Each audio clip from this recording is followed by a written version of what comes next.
Dhaka medical college হাসপাতাল, এখানে বিভিন্ন শ্রেণীর কর্মচারীদের যোগ সাজসে অ্যাম্বুলেন্স বাণিজ্য এবং রোগীদের জিম্মি করে সিন্ডিকেট গড়ে তোলার অভিযোগ দীর্ঘদিনের। গেল 15 অক্টোবর ঢাকা মেডিকেল কলেজ হাসপাতালে ঢোকার পথে একটি দ্রুতগতির অ্যাম্বুলেন্স এসে চাপা দিলে অন্তঃসত্ত্বা নারী সহ 5 জন নিহত ও 4 জন আহত হন। পরে জানা যায় ড্রাইভারের বদলে অ্যাম্বুলেন্সটি চালাচ্ছিলেন হেলপার। মূলত ড্রাইভার চালায় নাই, ওই গাড়ির যে অ্যাম্বুলেন্সের যে হেল্পার ছিল হেল্পার চালাইছে। এতে আবারও আলোচনায় আসে অ্যাম্বুলেন্সের দৌরাত্ম্য। কর্তৃপক্ষ ঢাকা মেডিকেলের সামনের রাস্তায় অ্যাম্বুলেন্স রাখা বন্ধ করে দিলে রোগীদের জিম্মি করে সার্ভিস বন্ধ রাখেন মালিকরা।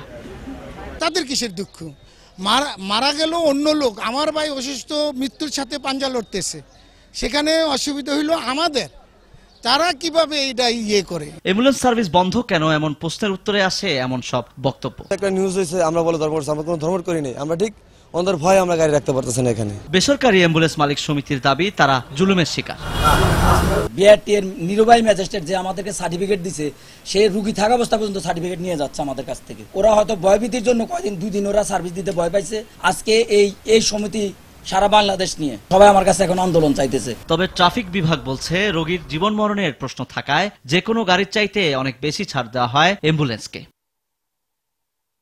প্রতিষ্ঠানের কর্তৃপক্ষকে অনুরোধ করব, আপনারা এগুলো ভালোভাবে দেখেন, শক্তভাবে দেখেন। আপনারা দরকার হলে আপনাদের এই কোনো কার্ড বা কোনো লোগো সম্বলিত কোনো ছাড়পত্র দেন, যার মাধ্যমে আমরা চিহ্নিত করতে পারবো কি আসল কে নকল। অভিযোগ আছে বিআরটিএরও। তাদের আক্ষেপ, ভ্রাম্যমাণ আদালত দিয়ে অভিযান পরিচালনা করেও অ্যাম্বুলেন্সকে নিয়মের মধ্যে আনা যাচ্ছে না। আমাদের যেটা ভ্রাম্যমাণ বিআরটিএর আদালত থাকে, আমাদের একজন বিজ্ঞ ম্যাজিস্ট্রেট মহোদয় থাকে, আমাদের মোটরযান ইন্সপেক্টর থাকে।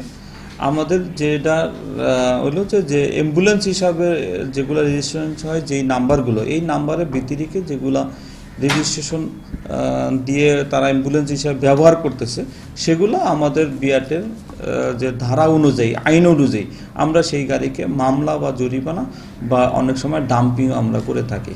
রাজধানীর আরেক সরকারি মিটফোর্ড হাসপাতালেও একই দশা। এখানে যানবাহন শাখা চালায় দালালরা। আপনি কেন জিজ্ঞেস করলেন? আমি জিজ্ঞাসা করছি, মনে করেন আপনি যদি যান, লোক আছে। হাসপাতালের আশপাশে রাখা অ্যাম্বুলেন্সগুলোরও নিয়ম নীতির তোয়াক্কা নেই।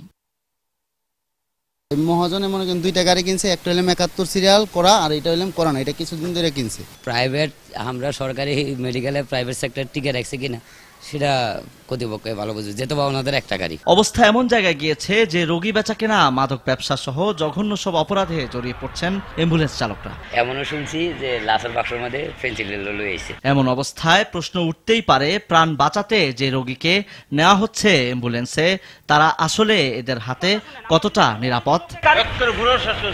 আমার কথা শুনেন।